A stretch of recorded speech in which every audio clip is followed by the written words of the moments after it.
الحياة الطيبة القناعة. شو القناعة؟ اقنع بما آتاك الله باختصار، لأن الدنيا مسخرة لك.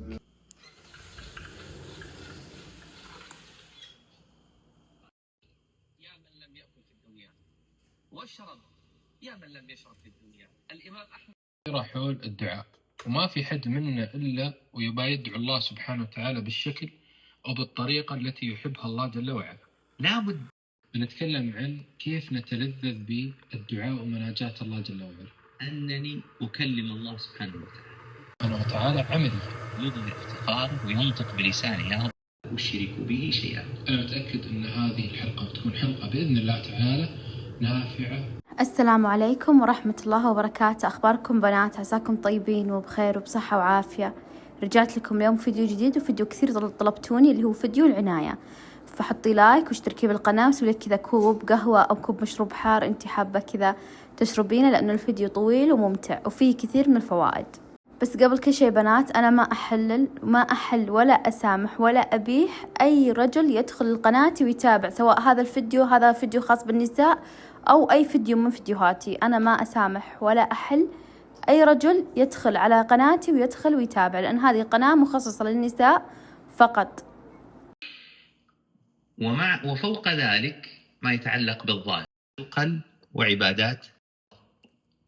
إما أن يرجو شيئا في الدنيا وإما أن يرجو شيئا في الآخرة، يعني تكون عنده أمنية يتمناها في الدنيا أو أمنية يتمناها في الآخرة.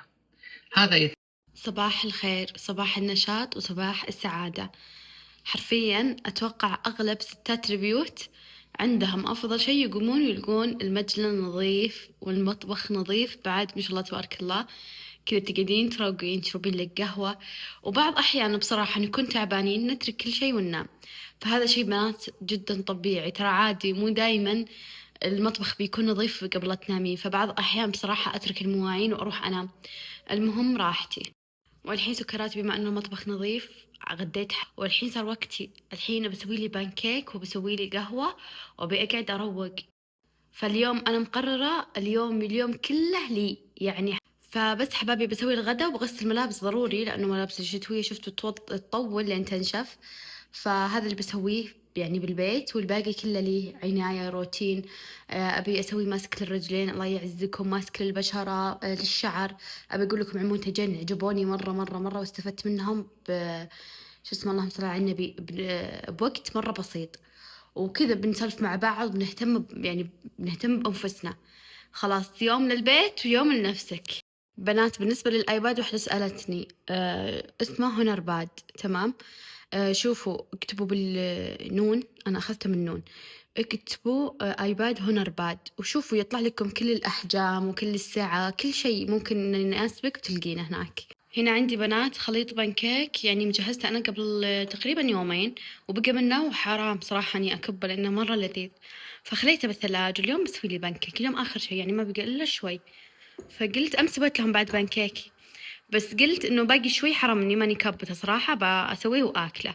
فعادي بنات، إذا بقى عندكم خليط بانكيك حطوه بالثلاجة، اليوم الثاني سووه أو اليوم الثالث ما يصير فيه ولا شيء، الحمد لله. الحين شوفوا عندي هنا علبة الزيت، شايفين الغطا حقه يا بنات؟ تخيلوا وضاع وأنا قاعدة أعزل. شكلي رميته بزبالة، وأنا الله يعزكم وأنا ما أدري، انقهرت مرة عليه، لازم أطلب شيء زيه يعني. فيلا بسم الله. شوفوا بجهز هنا صينية القهوة، طبعا هذه الأجواء اللي تروقني صدق. خلصوا من أطفالكم يعني ومن طلباتهم وابدوا كذا سوي لكم أجواء. بس دقيقة خلينا كذا يطلع حلو، إيش رأيكم كذا؟ يلا خلينا نجهز البانكيك، بسم الله. أنا بسويهن كبار يعني، عرفتوا اللي يجين كذا يعني فوق بعض، مع أن أحس أن هذا كبر مو يعني صغار الحين.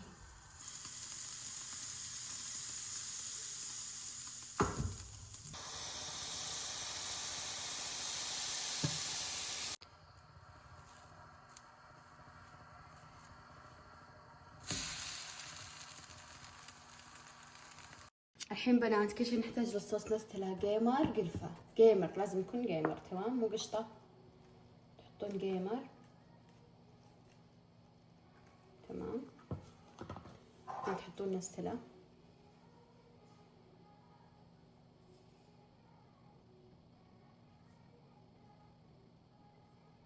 هذا اسهل والذ صوص ممكن تجربونه، حرفيا جدا لذيذ بنات، ولازم تجربونه يعني بعدين تحكمون اذا هو لذيذ او لا. تحطون قرفه، كثروا قرفه تطلع مره لذيذه. والحين بخلطها كلها كامل، انتم تشوفون او لا؟ اي اشوف الحمد لله. خلطها كذا كامل، يا سلام الريحه تفتح النفس. والذ مره بنات الشوكولاته، الشوكولاته مره دسمه، هذا خفيف. جربوه صدقوني وتدعون لي، على حسب الناس اذواق، يمكن ما يعجبكم، بس انا بالنسبه لي جدا لذيذ والاغلب راح يعجبه. ريحته اشبه استحلب صراحه. خلاص هذا الصوص مره سهل مره لذيذ. شايفين؟ الحين نحط على البانكيك. ايوه كذا نحط على البانكيك.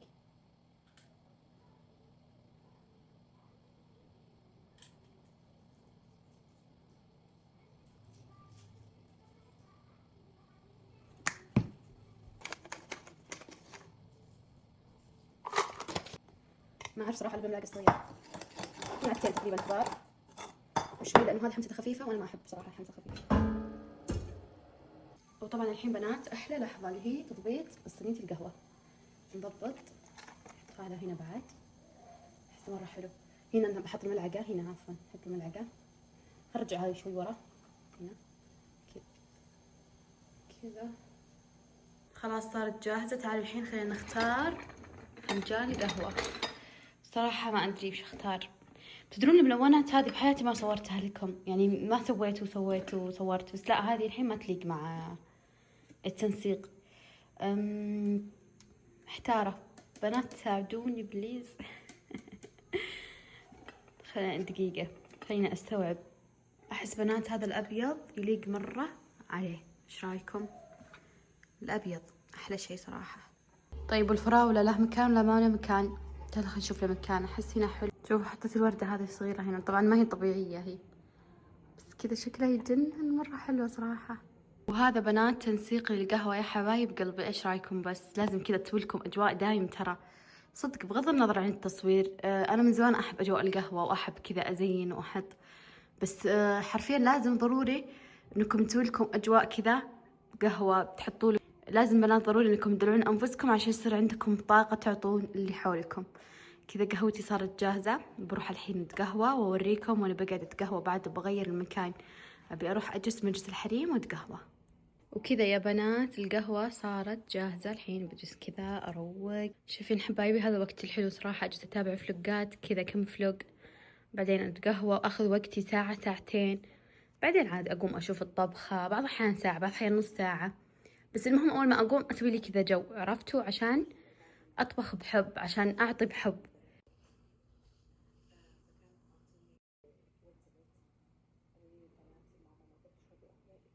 شوفوا ما شاء الله تبارك الله على هالشمس لما تدخل البيت، شي يفتح النفس تبارك الرحمن. طبعا أنا هنا بنات غسلت هذا المفرش، بس صراحة ما عندي مكان يعني أنشر فيه، فحطيته هنا عشان ينشف. غسلته المفرش الصيفي بس ينشف بنات، بحطه بغرفة حنين. شوف ما شاء الله تبارك الله الشمس تبارك الرحمن تفتح النفس صراحة ما شاء الله. هنا نظفت الغرفة يعني كذا ترتيبات على السريع. شايفين حبايبي رتبتها كذا على السريع، ما أحب الإضاءة البيضاء، أحب الإضاءة شوفوا حتى من هنا ما رتبتها زين، بس كذا على السريع، ما أحب يكون شكله محيوس. والحين بعطر بهذا المعطر، بسم الله كذا شوي عشان تبقى ريحتها تفتح النفس. شوفوا أصلا خلص، والله لازم أجيب ريحة تفتح النفس مرة حلوة. المهم بنات أنا مقهورة من شيء واحد، مخي صاير ماش، لازم أروح للدكتور. تخيلوا المفرش حق أمس، حق المفرش الصيفي اللي البطانية اللي صورت لكم، المفرش حقها الشرشف، عفوا الشرشف حق اللي تحطون الشرشف بعدين تحطون البطانية، عرفتوا؟ ما أدري وين حطيته. الحين جيت بغسله ما أدري وين حطيته، ما في بس المخدات، يعني بس لبست المخدات، الشرشف مو موجود. وأدور عليه، تخيلوا حتى بزبالة الله يعزكم دورت ما لقيته. تدرون الحين بعد فترة ألقاه، ولما ألقاه أتذكر إنه أنا صدق شلته. الحين والله العظيم إني ما أذكر إني شلته ولا أذكر إني شفته أصلاً.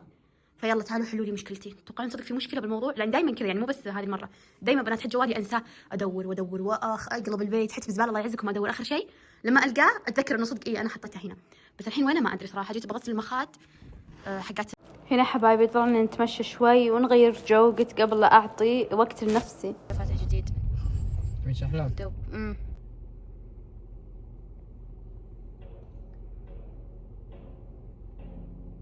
شوفوا حبايبي جهزت كل حاجة تمام. الحين جهزت كل حاجة هنا عشان أشرح لكم عن الأشياء وأن استخدامها وعن الأشياء اللي فادتني، وعن طريقة إزالة الشعر، وعن كل حاجة تخص العناية للأنثى.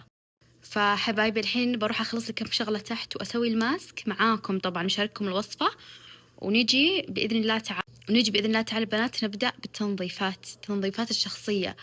أبيكم كذا تتشجعون، تتحمسون، تقومون تهتمين بنفسك. ممكن إنه يعني مو دايما هذا الشيء راح يكون، ولا كل يوم، كل أسبوع تقريبا، أو بالأسبوع مرتين. يعني المهم إنك تلقين لك وقت معين توين فيه هذا الاهتمام عشان تعطين نفسك وقت. إيش رأيكم حبايبي أول شيء نبدأ بإزالة الشعر من الجسم عشان نشتغل على النظافة. خلونا نبدأ أول شيء بنات بعناية زي ما قلت لكم إزالة الشعر. قبل لا أزيل الشعر أضيف جل الصبار على الأماكن اللي أنا حاب، رجلين، اليدين، تحطين من جل الصبار وبعدين تشيلين بالموس عشان ما يسبب لك بنات جروح وأنت ما تدري، ممكن تجرحين نفسك وأنت مو حاسة. فهذا مرة حلو صراحة، أنا أستخدمه، في ناس يستخدمون زيت نونو. وطبعا بنات أهم شيء نقص أظافرنا، ضروري قص الأظافر بعد ما أزلنا الشعر. بعد ما أزلنا الشعر الحين بنات نقص جميع الأظافر، اليدين والرجلين يعني كويس نقصها، لأن صراحة أنا ما أحب أطولها أصلا، وأصلا ما يجوز تطويلها. فبشكل عام أنا أصلا ما أحب أطولها، لأن عندي أطفال وأطبخ وكذا، عرفتوا، فيبي لها تنظيف، يبي لها عناية. فأتوقع ما حد يطولها غير البنات اللي ما عندهم يعني كرف، لأن بصراحة يبي لها اهتمام مرة، وغير كذا شكلها مرة ما أحبه، يعني حاسة كذا تقريبا مقرفة. وعشان تكتمل الأجواء بشغل لكم هنا شمعة، شايفين كيف سوينا صالون بالبيت يا عيني. تفرشون أسنانكم حبايبي، بعد ما تفرشون أسنانكم مرة كويس تستخدمون ماء وملح لتعقيم يعني الأسنان، أو بعد تستخدمون هذا الغسول اللي وصفها لي الدكتور، لأني أنا لثتي حساسة وبس تنزف دم، فوصفها لي وأشوى الحمد لله إنه مش الحال معاها. هذا هو بنات عشان اللي تبيه، اللي زي لثتي حساسة وينزل دم، فتمضمضي منه مرة باليوم، أو خليك لي يومين مرة. طيب حبايبي خلاص فرشنا الأسنان، قصينا الأظافر، أزلنا الشعر من الجسم، خلاص أنا قاعدة أمشي معاكم خطوة بخطوة. الحين راح نسوي تنقيعة، شو اسمه، الله يسلمك، بتعقيم وتنظيف المنطقة. يعني بنات هذه ما شاء الله تبارك الله تجنن تعقيم وتنظيف، وترتاحين مرة إذا في حكة، إذا في يعني أشياء ثانية يعني تزيل لك تماما الالتهابات، مرة جميلة.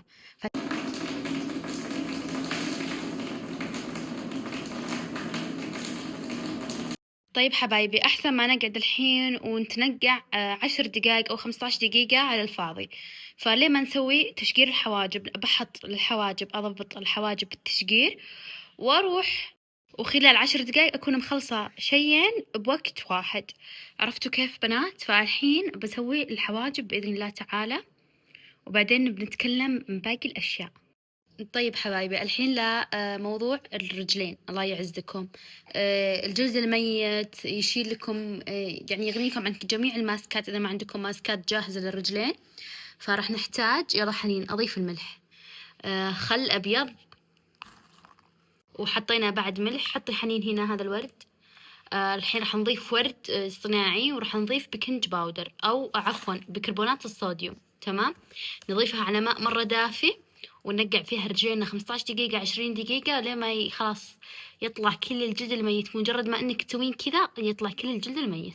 طيب بنات راح اتكلم لكم عن هذا الماسك. قبل فترة شريته، مالي شهر تقريبا، بس يجنن يا بنات. تخيلوا بهذه الفترة البسيطة شفت عليه نتائج، يناعم الشعر، يخليه منعش. حتى امي تقول شعرك صاير اشوى من قبل، لانه بنات انا الغدة جتني واهملتها شهرين تقريبا، وشعري كله حرفيا طاح. يعني والله بنات لو تشوفون شعري قبل وبعد تقولون لا انت مريضة، فيك شيء، روحي افحصي.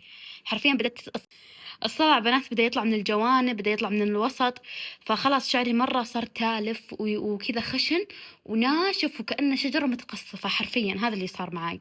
فبنات استخدمت هذا، والله يا بنات إنه يجنن، أنا مرة ناسبني.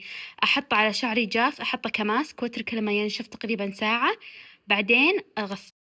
وطبعا أكيد حبايبي أغسله بالماء والشامبو، مرة يجنن. حمام زيت وماسك وكريم يترك على الشعر بالبابايا والأملة، فمرة يجنن الشعر التالف. صدق بنات والله العظيم إنه يرمم الشعر التالف، كلامهم صحيح. راح أشتري منه علبة وثنتين وثلاثة وأربعة، مرة حلو، ريحته تفتح النفس بعد، يعني ريحته مو مؤذية أبدا، مرة حلوة كأنها عطر.